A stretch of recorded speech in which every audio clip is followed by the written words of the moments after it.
Welcome to another episode of Morning Coffee Guest. I'm your host, Simone Absalom Gale.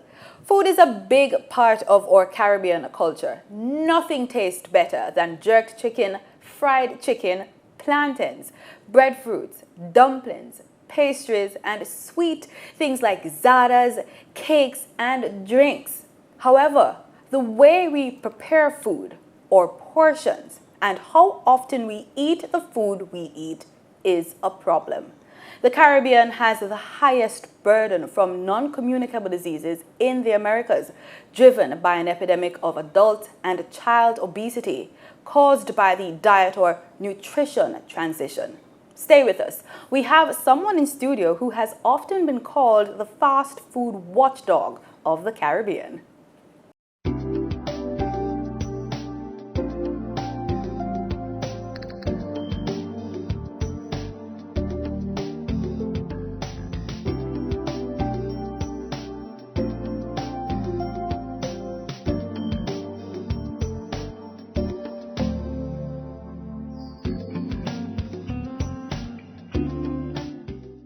Welcome back to Morning Coffee Guest. This morning, we're going to be talking about the issues surrounding our food choices and what is being done to combat these through the Caribbean Institute for Health Research at the University of the West Indies Food and Nutrition Project. We have with us in studio Professor Alafia Samuels, former director for the George Lane Chronic Disease Research Center, UWI Barbados, and she is now with the Caribbean Institute for Health Research at the UWI in Jamaica. Welcome, Professor Samuels.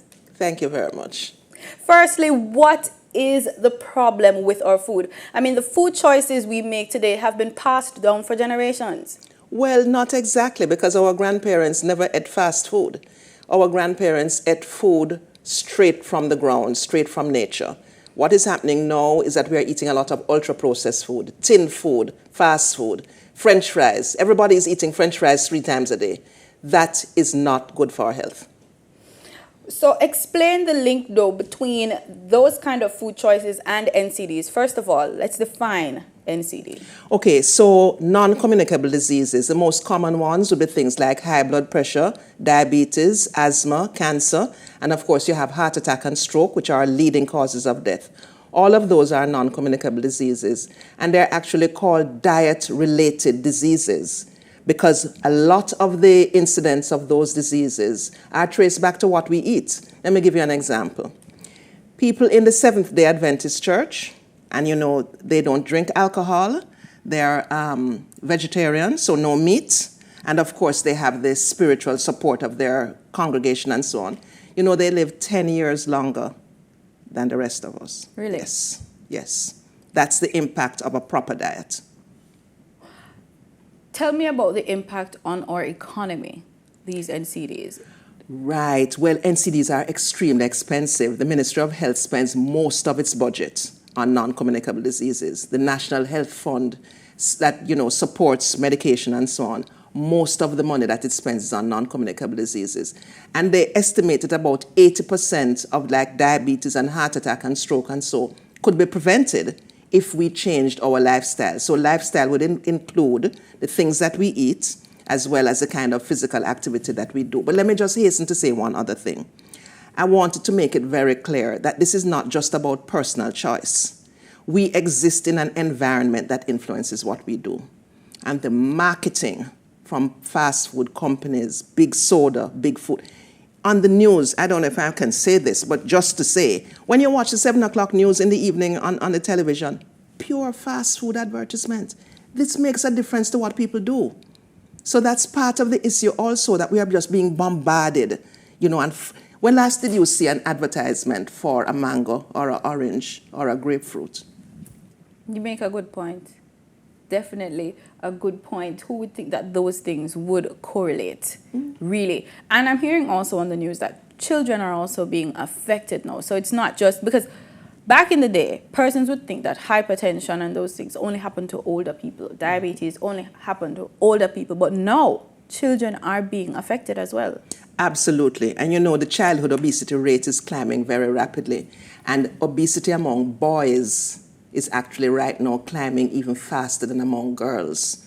You go on the street and you look around, you can see it. Nobody has to quote a statistic to you. Just go out on the road and look. That's true. So tell me, how can the FaN project help this? What's the purpose of the project? Okay, so the FaN project was really coming out of, let me go back a little bit in history. So in 2007, the heads of government of CARICOM, Caribbean Community, got together and issued something called the Port of Spain Declaration, uniting to stop the epidemic of non-communicable diseases. Because back in 2007, 15 years ago, the heads recognized what a threat non-communicable diseases were to the economy. The economy. How so? The economy, because what happens is that, first of all, you have to spend a lot of money to treat them. Second of all, people die prematurely. So our issue in the Caribbean has a lot to do with premature death. And when we say premature death, we mean death from heart attack, stroke, diabetes before the age of 70, right?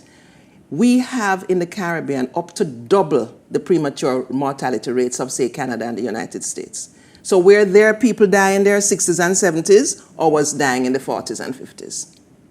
So you can see... I can see the problem in production that can exactly, cause. Exactly. Okay, so you decided to create this initiative. Continue. Right. So we, the university also did an evaluation of what the heads of government said in 2007. They gave a 15-point declaration and asked the countries to do certain things to improve diet, physical activity, and so on. Subsequent to that, we found on the evaluation that the weakest areas of implementation were diet, communications, and schools. So we were very fortunate that the International Development Research Center in Canada, funded by the government of Canada, who funded the original research, came back and said, let us do a follow-up research looking at those three weak issues you identified: diet, schools, and communication. So that's how the FaN project came around. And actually, it's a very interesting project because, usually university research projects, you go and you find out this little thing and you write a paper and so on, and that's the end of it. This project was not like that. This project spent a lot of time doing implementation of actual things that we thought could make a difference. And that's the main difference here, that we actually went out in the field and did stuff out there. I really want to get into what exactly did you do, but first I want to find out who was involved, because this would mean money, because you're not just talking about Jamaica, you're talking about a Caribbean focused series of activities. Right. The Canadian IDRC was very generous with us. We really appreciate that. We were able to do, it's a 4-year project, and we were able to do quite a few things. So we started looking at the Caribbean region, and then we also focused on our 3 project countries. The 3 project countries were St. Kitts and Nevis, St. Vincent and the Grenadines in the Eastern Caribbean, and Jamaica. So in terms of the things that we did across the region, we worked, for example, with Caribbean Examination Council, and we adapted the curriculum of some of their subjects to include things like unhealthy eating, non-communicable diseases, the risk, and so on. Because remember that these curricula were developed long ago when the main thing was like hygiene and hand washing, and then HIV came and did some stuff with the curricula. That's fine, but no, non-communicable diseases is a big problem. So we had to adjust the curricula. So we did that. We did it at primary school level for health and family life education. We worked with CARICOM to do that. We did it at secondary level with working with CXC. So we revised the curriculum because you need to know, first of all, before you can act, right? So let's deal with the knowledge part. So we're trying to do that with that. Then we went on to look at the issue of some of the, what we call contaminants in food that are known to be killers. So right now we are working on trans fat. Now, trans fat is a man-made substance that's added to food, processed foods, to make the mouth taste a little better and to make it last long on the shelf. But it happens that it is toxic and it kills people. Yes. And 44 countries in the world have removed trans fat by legislation, including all our trading partners, North America, Canada, Europe. all the first world has removed trans fat. So, all the trans fat in the world is now coming to us. Right. That's a scary concept. Very scary concept, right. So we have been working and supporting CARICOM. And in fact, there has been some movement on this where there have been some agreements in moving forward with trans fat. And we're now calling on the government of Jamaica to pass legislation to ban trans fat from Jamaica. Wow. So what's been happening on the regional scene, though? Have they been receptive with these outcomes and research? Well, it's interesting because in this particular case, we have been dealing with ministries of health and ministries of trade. Now, understand that ministries of trade have a different perspective of the world than ministries of health. Their constituency is a private sector whose bottom line is profit. I mean, that's not a secret, right? Okay. So their interests would be different from the health constituency whose bottom line is lives. And in this case, people talk about public health versus private wealth.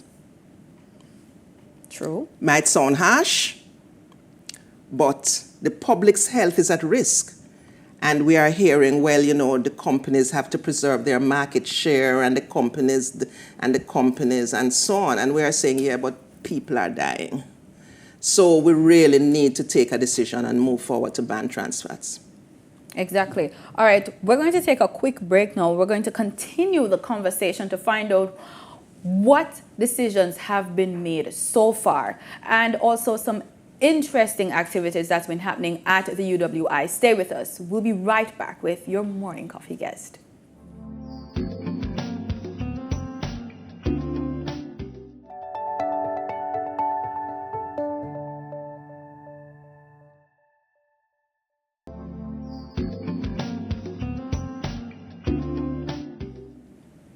Welcome back to Morning Coffee Guest. We're learning about the FaN project. So before the break, we were talking about what's been happening in terms of the regional front, some of the reception to your research on non-communicable diseases and how it's been affecting our food and how we eat, how we approach food. Let's continue with that. You were talking about the trade partners and the ministries, right. Getting them to recognize that the type of food is affecting the country, the people, and it will affect eventually their bottom dollar. Have they been sold? Mm-mm. They haven't? No. Oh. So what's next? What are you going to be doing? That's why we are calling on the government to pass the legislation. Because in some countries, like in the United Kingdom, what happened there is that they originally passed legislation on salt. So when it came to time for trans fat, the industry said, no, it's okay, we'll do it because the new legislation was coming. In the Caribbean, we're going to have to pass legislation. And then it will be the law, so they will have to do it. You're going to need some sort of backative. So who's involved in pushing this initiative forward? Well, the Minister of Health has already declared that trans fat needs to be banned. So the Minister Tufton is on the front line of this. But, when he goes to cabinet, all his partners might not agree with him. I mean, maybe it's speaking out of turn, but I know that, the health agenda is a very special one, and not everybody buys into it. Well, it's understandable. A lot of our practices are cultural, so it's going to take some time. I understand that you are working with a group at the UWI. They've been also working on a marketable food concept. Tell me about that. Okay, so let me tell you about the research partners. Our research partners, first of all, UWI, all 3 campuses. So in Jamaica, we have gender. My staff is in Barbados, and we're doing the qualitative research out of Barbados. And then in Trinidad, we're working with the Center for Health Economics. So UWI, all 3 campuses. Then we work very closely with the University of Technology. Professor Fitzroy Henry is a big part of this project. And we also had input from Cambridge University and the University of Toronto.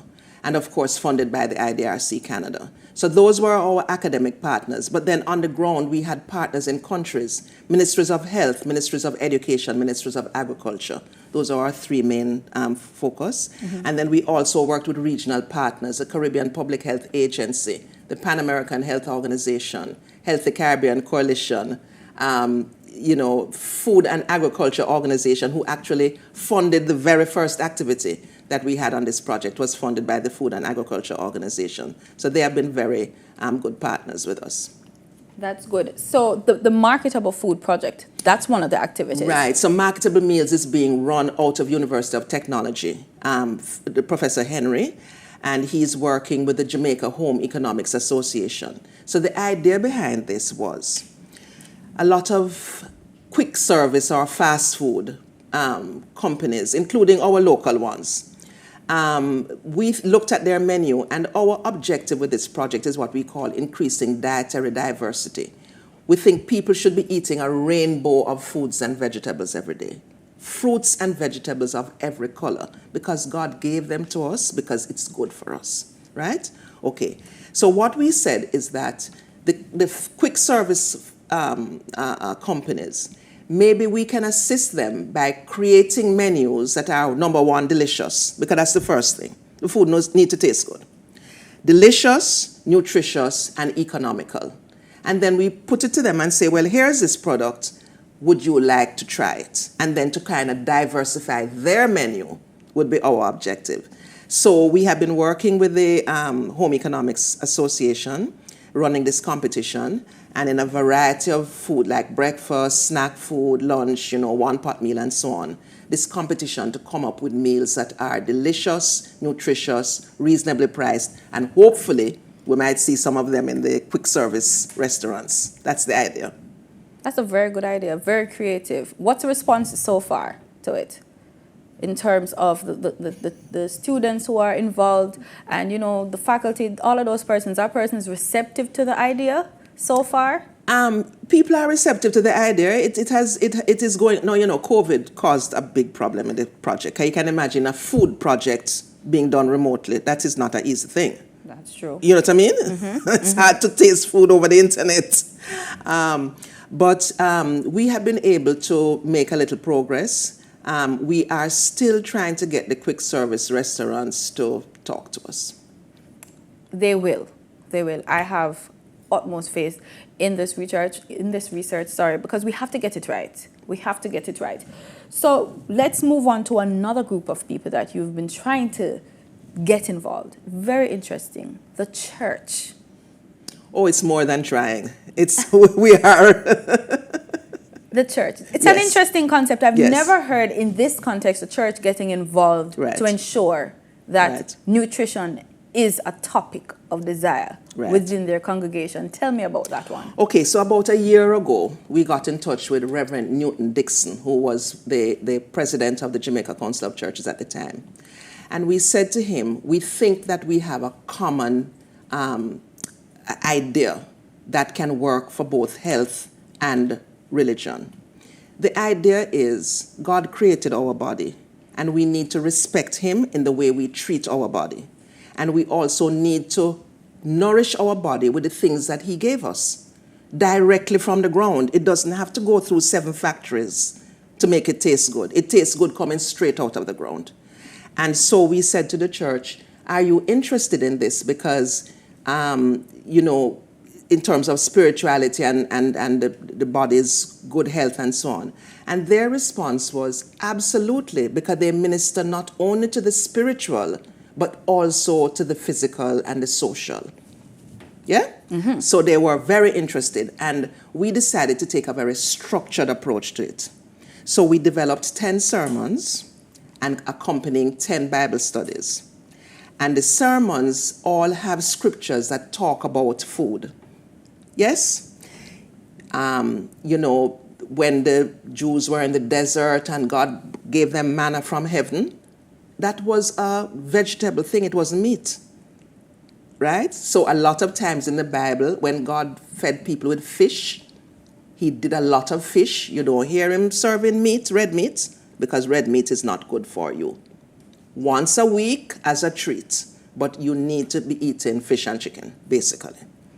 So Right. what's been the response, though, from the congregation? I'm sure you've heard back from some of the church leaders in terms of, because the best thing on a Sunday is, my fried chicken. Yes, you can eat it once a week. And my rice and peas. Yes, you can eat. You can eat it once a week. Pineapple juice, or like my sweet Yes, salsa man, juice. once a week. Once a week.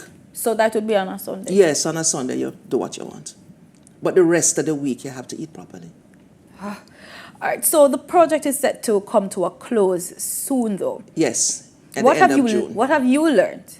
What have I learned? I don't know, because this is a hard topic to sell, I would imagine. Yes, it's a hard topic to sell. What have you learned? I've learned a lot. I'll give you an example. We were having a panel discussion with some of our religious colleagues, and one of the ladies on the panel said, Jamaicans don't think of fruits and vegetables as food. And I was struck, because really when Jamaicans talk about food, they're talking about meat and rice. That is true. We tend to put it as a side. Yes, a side. Like a very, yes. Right? A little decoration on the plate, which we leave behind because we don't like it. Right? When in fact, half of our plate should be vegetables. Half of our plate should be vegetables. Because those things that come in vegetables, you can't get it out of tin things. And talking about tin, if you take up a tin and you can't pronounce the chemicals that are in the tin, you should not be eating that. That is true. That's true. Maybe we should take a look at that. And of course, the cost is also an issue, though. Because if you want us to eat well, sometimes it's so expensive. All right, let me give you an example of these things. A lot of it sometimes is perception. I'm not denying that there's a cost issue. But I was somewhere once and people were selling. One person bought a soda. The other person bought 2 slices of pineapple in a bag and drinks some pipe water. Same money. That is definitely some food for thought. So you've done your research.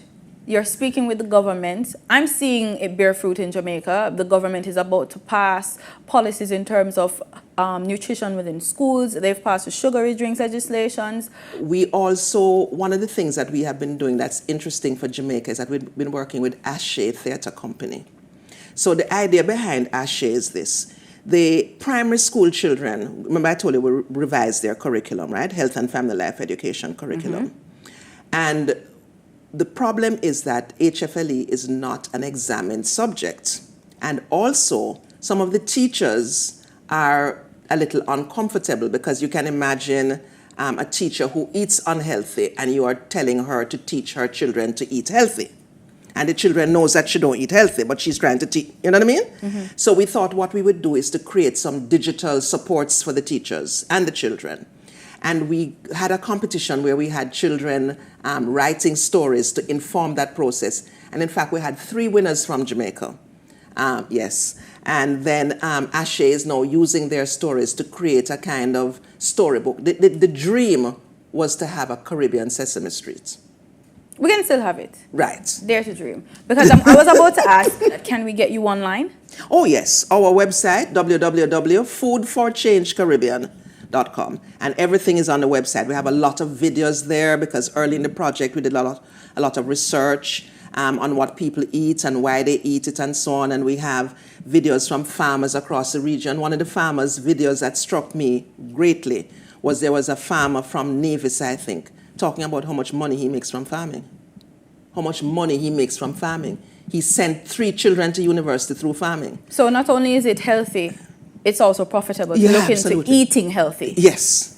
All right, it's been interesting having this conversation. So having a balanced diet means more than just excluding some food. It means carefully looking at what you need in order to get all the necessary nutrition and nutrients. If you want to learn more, you should take a look at their social media pages. The information should be on your screen right now. This has been another interesting episode of Morning Coffee Guest. Thank you so much for coming to speak with us. Thank you.